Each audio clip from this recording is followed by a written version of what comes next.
In this video, I'm going to tell you everything you need to know about the September 2011 Tengu plant format. The Yu-Gi-Oh! Trading card game has been around for over 20 years now and has seen many different variations of play throughout the years. Over time, we have seen countless ban lists and set releases, all of which have drastically impacted how we play this beloved game. These constant changes create a perspective that considers each format to be almost a different game rather than the same one changing over time. This sparks a debate of what version of Yu-Gi-Oh! Was the gameplay at its best. This is completely subjective, of course, but in my many years of playing this game historically and revisiting these past formats, I have found one to be a strong contender for Yu-Gi-Oh!'s peak. I am very pleased to introduce you all to the incredible gameplay of Tengu plant format. First, I want to talk about what is Tengu plant format. Tengu plant format takes place during the time between September 1st, 2011 ban list and the release of the set Photon Shockwave. The last legal set you play is based on which event card pool you choose to use. There are two different events people typically play for this format, YCS Toronto and YCS Columbus. Both formats include Generation Force and exclude Photon Shockwave due to the format warping power of Dino Rabbit, which was released in Photon Shockwave. The biggest difference between the two events is after Toronto, the Dark World structure deck was released in addition to Legendary Collection 2. The most notable release in Legendary Collection 2 was Great Tornado. The decision of which card pool you play with is up to you. It really just comes down to if you want to play with Dark World or not. Although I will say YCS Dortmund was the first YCS to hold a Tengu plant format side event, they elected to use the Toronto card pool, which means the community will likely shift and stick with the Toronto pool moving forward. Additionally, Gals the Star Beast technically came out before Legendary Collection 2 as a promo in Europe. There is some controversy on whether or not the card would be included in the Toronto pool. According to the Konami reps running the Tengu Plant Time Wizard event at YCS Dortmund, Gallus would be included in the Toronto pool. One of the most interesting attributes of the Tengu Plant format is it takes place right at the end of the 5Ds era and at the beginning of Zexal. What this means is you really get to see all of your favorite GX and 5Ds archetypes get well rounded out to some of their strongest points. The Synchro pool is as deep as it will go for a while, and XYZs haven't taken over as the strongest summoning mechanic yet, which means you see a very diverse pool of extra deck options and strategies decks can use. XYZs offer unique counterplay to cards that had otherwise never seen it before. Using cards like Mind Control or Enemy Controller, you can now take your opponent's floaters, such as Sangan or Reborn Tengu, and overlay using them to turn off their floating effects. And before you ask, no, this format doesn't play when detaching a Sangan resulted in a search. That was for like 1 week, and Konami was quickly like, yeah, no, that's not how this works. This added unique strength opportunities to decks that needed a way to produce a beater without a tuner, like Gadgets for example. Now I know some of you more classic Yu-Gi-Oh players might be intimidated by XYZ cards being in the pool, but I wanted to show just how small and underwhelming this pool really is. All of these cards feel good to use, but almost never broken. They typically just put a body on the field, or in the case of Leviair, you bring a banished monster back, which is powerful, but nothing too crazy. There aren't many decks capable of producing rank 5 strategies, but of them we have Adrius and Tyrus. If you're curious about rank 4s, the 3 on the screen are the only playable options. Rank 3s is one of the largest pools, but for the most part, you're only going to see these two, Leviathan and Leviair. Other technically playable cards are Aeroshark, Grenosaurus, and if you're a psychopath, you might run Terabyte. For rank 2s, we have Gachi. Up next, I'll talk about the ban list. Now, if you're interested in playing the format, I would highly encourage you to look at the entire ban list. I'll add a link in the description below. I'm going to focus on what changed for this list, but to really understand the pool, definitely click that link. First up, I want to talk about what was newly unlimited. I'm mostly going to focus on what is relevant to the metagame. Judgment Dragon to 3 was a nice and much needed buff to Lightsworn to make the deck a powerful rogue strategy. Spirit Reaper to 3 helps out zombie decks, and MST to 3, in my opinion, is one of the best quality of life changes the game had ever seen. Having the power to immediately out floodgates and not have to use suboptimal cards like Dust Tornado felt really nice and made every deck feel like it could handle back row to a decent degree without crippling the strength of back row decks. Icarus Attack to 3 is a nice buff to Blackwings, which is in one of the most nerfed states for good reason. In the semi-limited slot, we have Necrogardener, yet another Lightsworn buff. Summoner Monk, which feels nice with access to XYZs, but note that Rescue Cat is banned in this format. Tragodia to 2 felt incredible with Gores at 1 and Trag at 2. This drastically improved the viability of decks that wanted to forego back row and play a more monster-heavy strategy. Destiny Draw to 2 opens up Destiny Hero builds. Mind Crush is often used as a side card versus decks like Agents to try to snipe power cards like Hyperion or Christia out of your opponent's hand. Lastly, Call the Haunted going to 2 is actually pretty relevant since many decks play off their graveyard this format. It's pretty clear that the limited list was put in place to balance out the format prior. Six Samurai was a menace, so this format toned it down by putting Shien and Smoke Signal to 1. Ironically, many of the key plant cards and synchros were put to 1. This definitely impacted plants, but as I'm sure you already know, this deck still retained its strength. The biggest change was the addition of BLS going from 0 to 1. This card is very powerful, and many people were ecstatic to use it after its long banless hiatus. This also made Chaos strategies viable again. Heavy Storm was another great quality of life change. In the format prior, Trunade was extremely frustrating to deal with because your opponent could just play it, and outside of Solemn Judgment, there wasn't anything that could respond to it. They could use Trunade as a free extension to win the game off a push. Heavy Storm being added as the only back row wipe meant that there was much needed counterplay now available through the likes of Starlight Road. This would punish players who carelessly use it. While Heavy Storm is still intimidating, it definitely feels better for back row decks as there's better counterplay options and punishes available than through the likes of Trunade. It should come as no surprise that one of the changes moving over to the ban cards was Trunade, but also the banning of Mindmaster and Fishboard being abusable non-once per turn cards felt like a nice change to balance out the format. My all-time favorite change is the banning of Royal Oppression. This card plagued retro Yu-Gi-Oh! For way too long and in my opinion is one of the most poorly designed cards the game has ever seen. Tengu plant format has a diverse pool of power cards. Many of the decks you will see often use some form of ratio on the following cards. Tour Guide is the first of its kind, being a 1-card rank 3. Reborn Tengu is an incredible floater for both control and combo-oriented decks. BLS is a splashable one-of that enables decks to have insane power plays, usually at the simple cost of running Tour Guide and Effect Failure.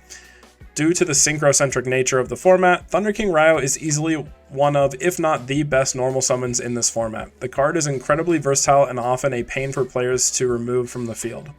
Gores is a bit weaker in this format due to Solemn Warning, but it still creates game states where you'll see people passing without attacking to play around Gores.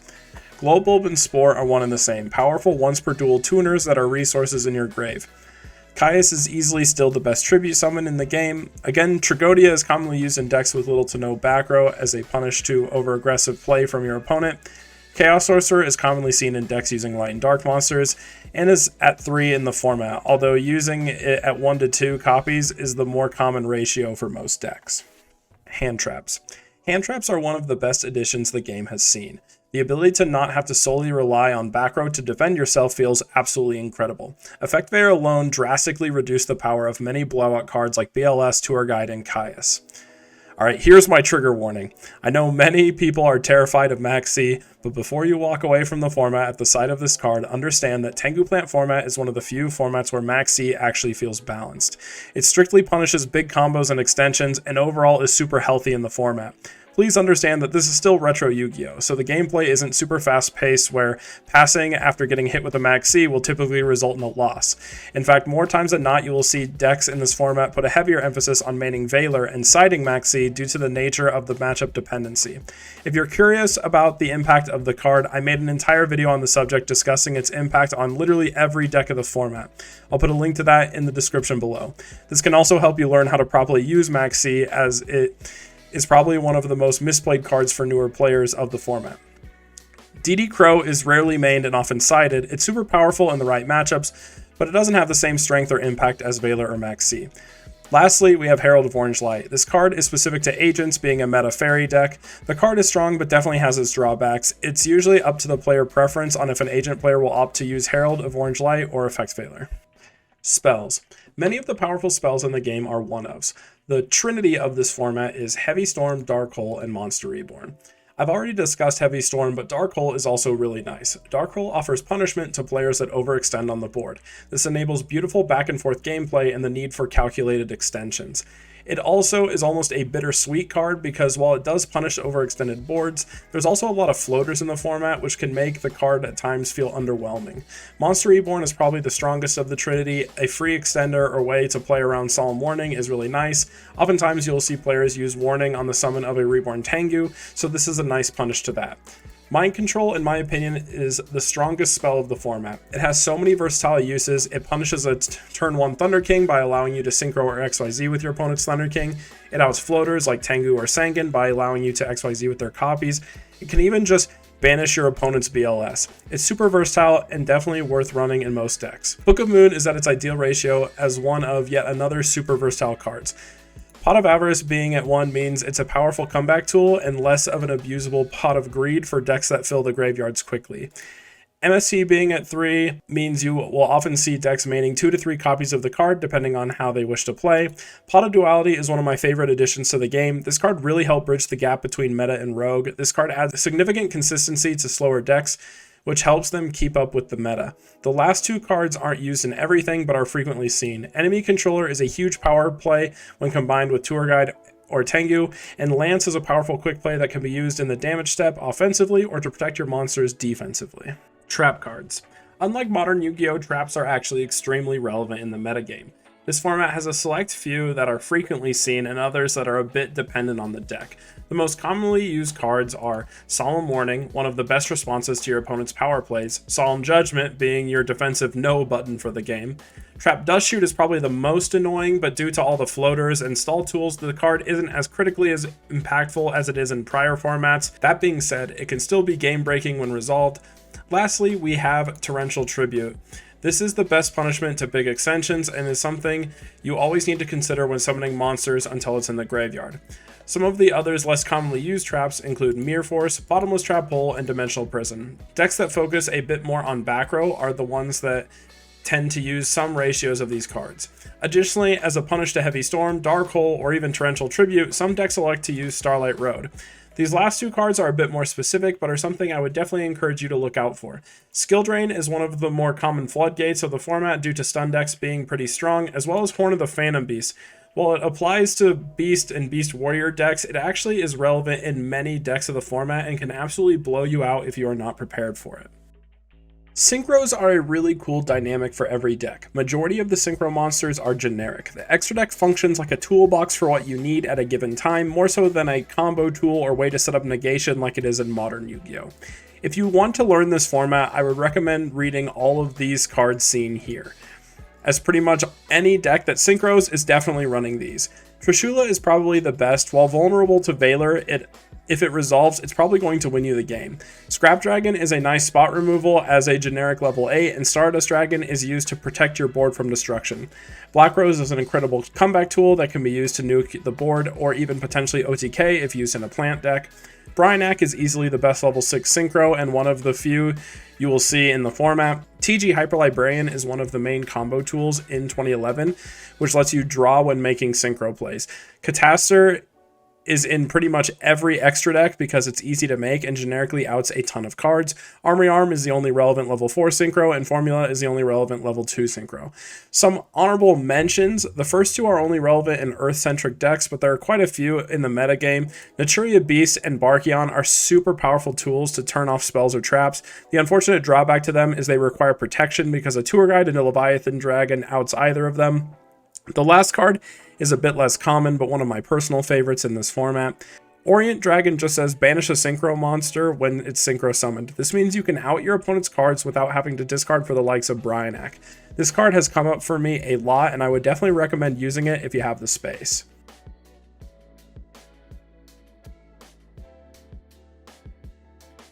Thinking back to growing up and playing Yu-Gi-Oh, one of my personal favorite attributes of Yu-Gi-Oh through watching the anime was seeing each character running their own unique deck or archetype. My friends and I would try to recreate this on the playground by each running our own unique archetypes, builds, or strategies to try to be the best among us. I would even go as far to say I would spot this at locals. I'm sure many of you either were that player or have memories of those players that were the insert archetype here guy. Tengu Plants is easily the best format to recreate this experience. This is the most diverse format in Yu-Gi-Oh's history, and I believe there's a clear-cut reason for that. For a format to be truly diverse, it needs to have a meta that is strong but not oppressive. Let's first highlight the two historical titans of this format, being Tengu plants, a pile of good cards and one-ofs that weirdly have good synergies, and Agents, a structure deck behemoth that has one of the best boss monsters ever printed up to this point in Yu-Gi-Oh's history.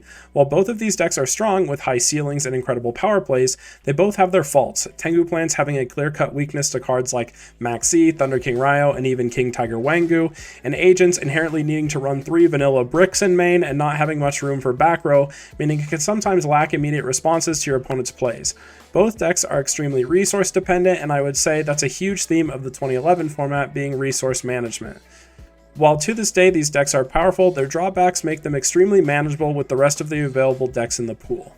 The other major factor contributing to the diversity of the format comes from the vastly generic counterplay existing in virtually every deck. There has been some criticism towards diverse formats, saying that there isn't enough space to prepare for everything. Tengu plant format beautifully bypasses this issue. Multiple decks are hurt by the cards shown on the screen here, so any variation of maining or siding these means you have easy ways to deal with the various decks in the meta. Example being, if I'm going against Tengu plants, I might side in extra Maxx Cs and Thunder Kings. However, those cards aren't exclusively good against Tengu plants. Thunder King helps deny searches of TGs or even X-Sabers, and Maxx C punishes any deck that heavily special summons. There is counterplay to virtually everything in this format, which means you rarely feel oppressed by the meta or completely blown out by any given matchup. This basically means you can focus your deck around what it wants to do and allow the generic counterplay tools to handle whatever is thrown at you, adjusting ratios in games 2s and 3s. This creates one of the most skillful environments because you need to manage your counterplay tools flawlessly to avoid getting punished by using them too early. As stated before, Tengu plant format is easily the most diverse format in Yu-Gi-Oh's history. If I ever wanted to force an old archetype to work, I will try to build it in this format. We've already discussed Tengu plants and Agents, and while some feel these two are far and away the best decks of the format, tournament results and my own experiences have shown otherwise. There are a ton of strong decks in the format, and even some that haven't been discovered yet. One of our recent tournaments had a completely new deck the community had never seen before win the whole thing, Falcon Punch. There are a ton of decks to go through, so I'm just going to try to quickly rifle through them. TG takes a couple different forms in this format. One being standard TG, which is a bit less back row reliant and more focused on hand traps, and TG Stun, which is very back row focused, using cards like Skill Drain to control the pace of the game. All of these monsters float and have graveyard effects, making them perfectly synergized with Skill Drain, and the fact that most of them are beasts or beast warriors mean you get to abuse Horn of the Phantom Beast, which is an incredibly powerful trap. One other card to mention is TG1 EM1, which is essentially a creature swap for TGs where you choose the targets. TGs had multiple historical tops during this time and is oftentimes regarded as a third titan of this format. I've said this before and I'll say this again. The only reason Karakuri isn't regarded as one of the best decks is because of a lack of popularity due to most of the deck being common rarity. This deck has insane combos and is surprisingly difficult to Maxx C. Karakuri saw many tops in this format, but in my opinion, it's critically underrated and underplayed. Sabers is easily my favorite deck of this format. One of the key rulings in this format is that if the same X-Saber Dark Soul goes from field to graveyard multiple times in the same turn, you get to search for each time it was sent during the end phase. There are few things that feel better than doing this. One thing to note, people in the community typically play this deck either as a trap-heavy mid-range deck, or I personally like to play it maining Decree and floaters to try to explode as quickly as possible while turning off your opponent's responses. Both are viable. I personally think this deck is insane and easily contending with the top decks of this format. If you've seen my other videos, you know I did one with Dave Trepanier, who topped YCS Toronto with Nordics. We discussed the strength of this deck and both agreed it's absurdly strong in the format. Dave expressed that he dominated most tournaments around him historically with this deck. This deck focused on losing a monster by battle and summoning a goat, which can convert into a quick level 7 synchro play without using your normal summon.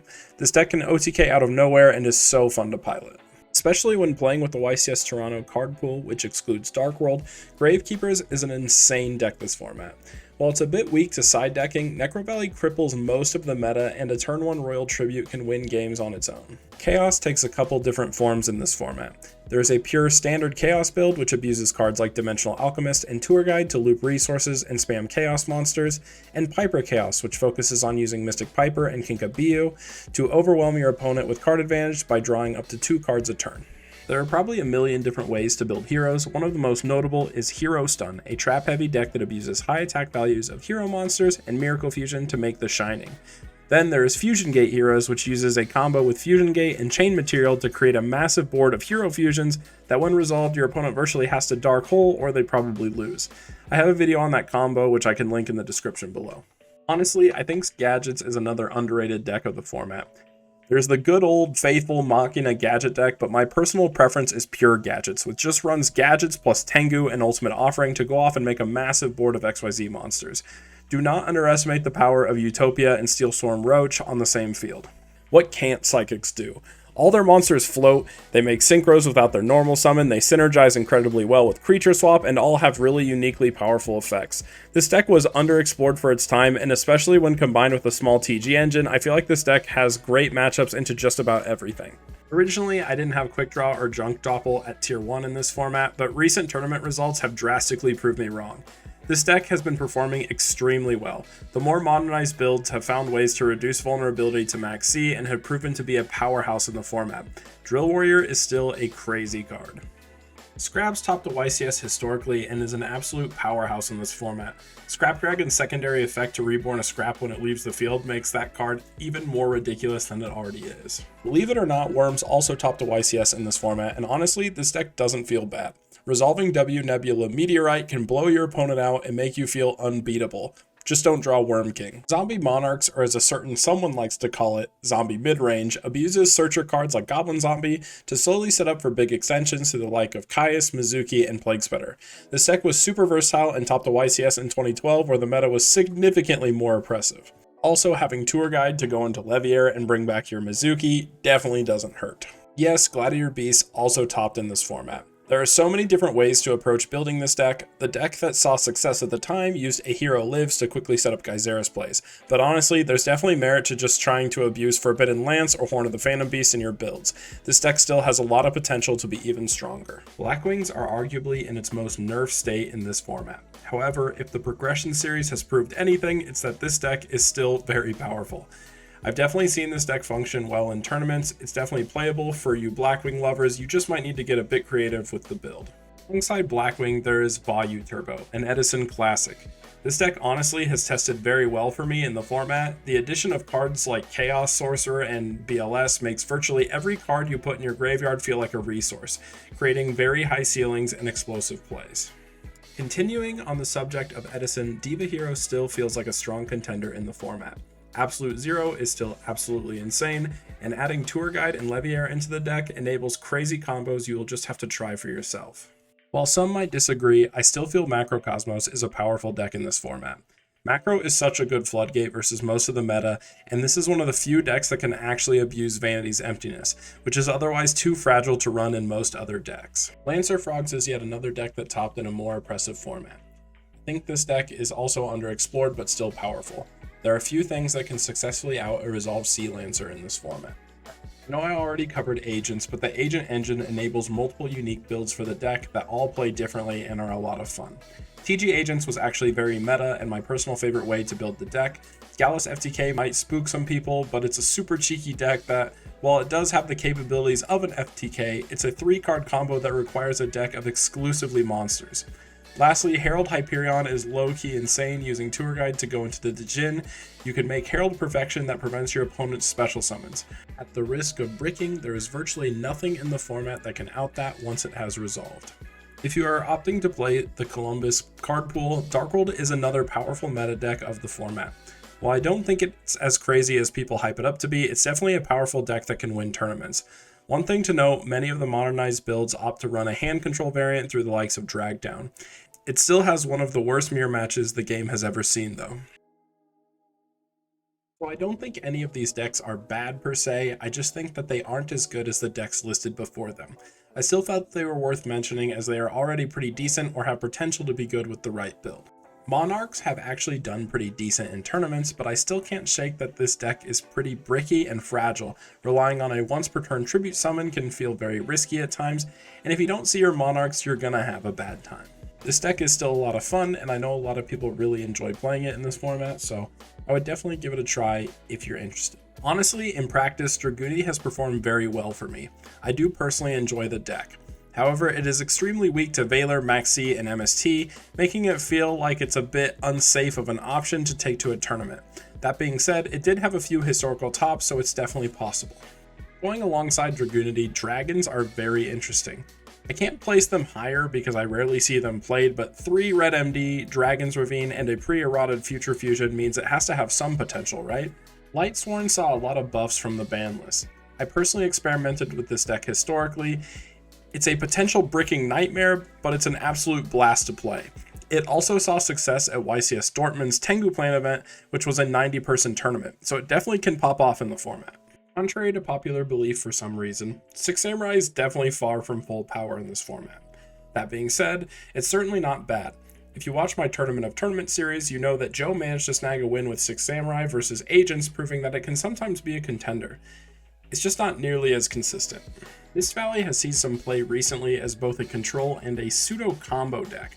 This archetype is really interesting. Summoning a Tengu from deck and having access to a searchable Gen X ally Birdman feels kinda crazy at times. That and Mist Valley Falcon has all kinds of crazy ways to be abused. Infernity is the toughest code to crack in this format. It does have absurd combos when it goes off, the problem is getting there. Cards like Thunder King, Solemn Warning, and even Valor can absolutely cripple the deck.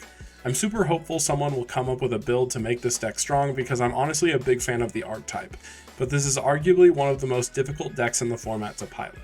Fabled shares similar qualities to Infernity in the sense that if it goes off, it feels insane, but it gets absolutely destroyed by Maxx C.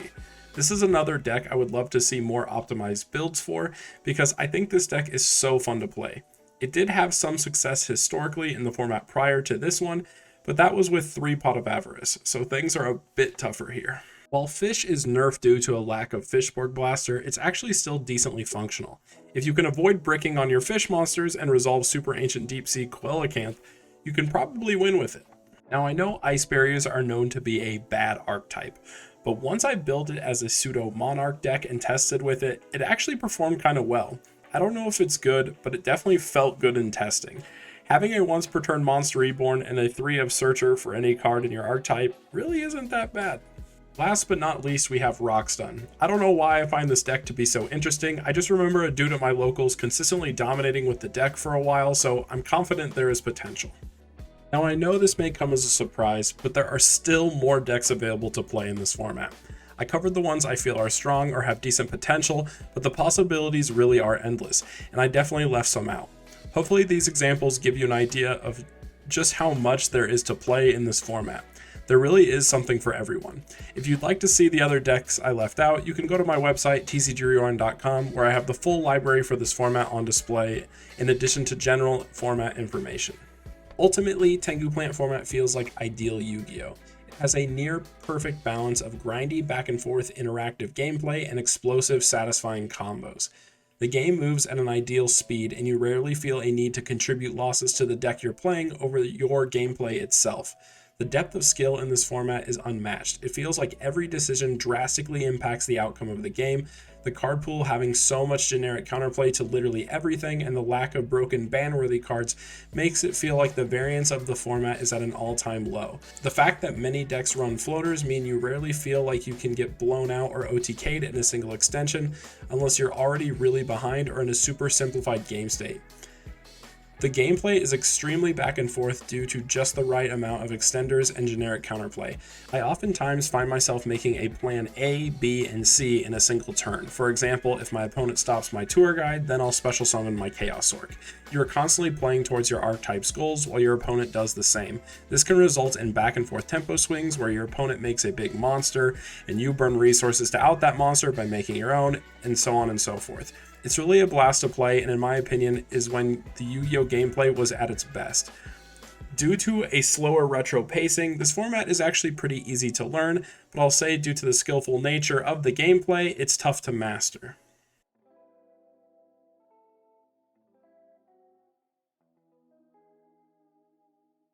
So we've gone this far, and you're now interested in trying the format. Well, here are the steps you should take. First, check out the ban list and study what ratio the cards in the pool are at. then I would recommend reading over the cards I reference in the video, as well as the cards in the Tengu Plant and Agents deck. Go to my website, tcgrewind.com, take a peek at the library for the format, and then pick a deck that you like and focus on playing it. If you'd like some easier starter decks, then I'd recommend Agents, Dragoonity, Gadgets, Hero Stun, or Chaos. While any deck can win with the right build and player, understand there is typically a risk versus reward to each deck you can decide to play, and it might take some time to get the hang of it.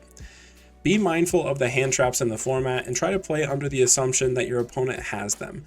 This goes back to my concept of making multiple game plans during a turn. If I get Veilered here, then I'll do X. Watch my other content. I have a ton of videos that can help you better understand the format. I would recommend my Tournament of Tournaments series, where Joe Girolando and I play out a full single elimination bracket tournament with every possible deck in the format. Also, join the Tengu Plant Discord. We host free entry tournaments every month, sometimes with cash prize pools. I would recommend you take advantage of these tournaments and jump right in. The best way to learn is to play in tournaments, make mistakes, and learn from them.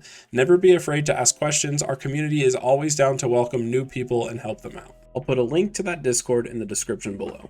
Guys, ultimately, Tengu Plant format is an incredible experience, and I really hope I was able to spark your interest in this amazing format. This is its own unique game of Yu-Gi-Oh, and there really is no other format like it. If you enjoyed this video or felt that it was informative, please consider subscribing. There's a critical lack of content creators for this format, which is the main reason I started making content to begin with. So supporting the growth of my channel really helps the growth of this format as well. Finally, with all this newly acquired information on the format, are you ready to play? Game or whatever. Oh, the My Body is so clutch on the Herald. All right, guys, we're praying. Can I take Dark World out of Tournament of Tournaments? Yeah, I just have monsters. This was huge. This changes a lot basically because he's able to come back. What a back and forth. I mean, this is Himne saying, hey, it's all on the table, you know? You either out this or you lose.